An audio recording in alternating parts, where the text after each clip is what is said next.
पश्चिम बंगाल की मुख्यमंत्री ममता बनर्जी ने पीएम मोदी पर निशाना साधा है। उन्होंने कहा, मोदी जी ने आज जो कहा उसे सुनकर हम न केवल स्तब्ध हैं बल्कि बहुत दुखी भी हैं। उनकी मौजूदगी में उनके मंत्री ने कहा कि वे ऑपरेशन सिंदूर की तरह ऑपरेशन बंगाल करेंगे। मैं उन्हें चुनौती देती हूं कि अगर उनमें हिम्मत है तो कल चुनाव में उतरें। हम तैयार हैं और बंगाल आपकी चुनौती स्वीकार करने के लिए तैयार है।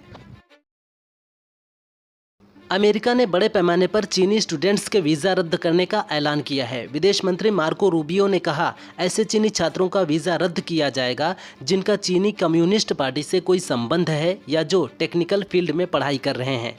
हम भविष्य में चीन और हांगकांग से आने वाले वीज़ा आवेदनों की जाँच को और सख्त करेंगे। अमेरिका ने इसे राष्ट्रीय सुरक्षा के लिए ज़रूरी बताया है। सहारनपुर में 5 महीने की मासूम की हत्या का सनसनीखेज खुलासा हुआ है। शातिर दादी ने अपनी बहू को फंसाने के लिए बच्ची की हत्या की थी। उसने पड़ोसी युवक से अवैध संबंध छिपाने की साजिश रची। बहू ने सास को युवक के साथ आपत्तिजनक स्थिति में देख लिया था। सास ने बहू को जेल भेजने और अपने संबंधों को छिपाने के लिए परिवार को बहू के खिलाफ भड़काया ताकि उसकी करतूत सामने न आए। भारत सरकार ने एक बार फिर ट्रंप के भारत पाकिस्तान के बीच सीज फायर कराने के दावे को खारिज किया है।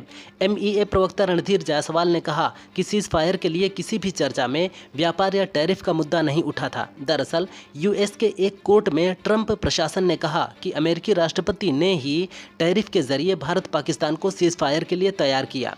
अगर टैरिफ लगाने की शक्ति कम हुई तो भारत पाक सीज फायर टूट जाएगा। Air chief marshal Amarpreet Singh ने CII एनुअल बिजनेस समिट में डिफेंस सिस्टम की खरीद और डिलीवरी में देरी पर सवाल उठाए हैं। उन्होंने कहा कि ऐसा एक भी प्रोजेक्ट नहीं है जो समय पर पूरा हुआ हो। इससे ऑपरेशनल तैयारियों पर असर पड़ता है। कई बार कॉन्ट्रैक्ट साइन करते समय ही पता होता है कि ये समय पर नहीं होगा, फिर भी हम करते हैं। इससे पहले भी वे तेजस लड़ाकू विमानों की डिलीवरी में देरी पर चिंता जता चुके हैं।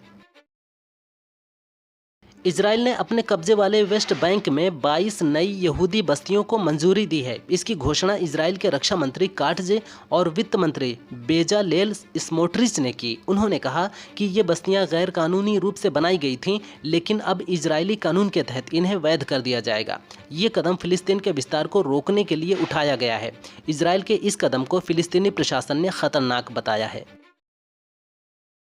अमेरिकी कोर्ट से ट्रंप प्रशासन को झटका लगा है। कोर्ट ने ट्रंप प्रशासन द्वारा हार्वर्ड में विदेशी छात्रों पर लगाए गए प्रतिबंध को रोकने के आदेश को आगे बढ़ा दिया है।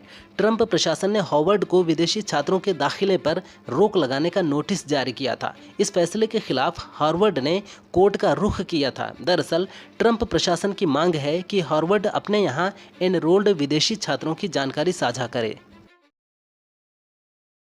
आधार और यूपीआई के बाद भारत सरकार अब घरों के लिए एक डिजिटल एड्रेस सिस्टम लाने की तैयारी कर रही है।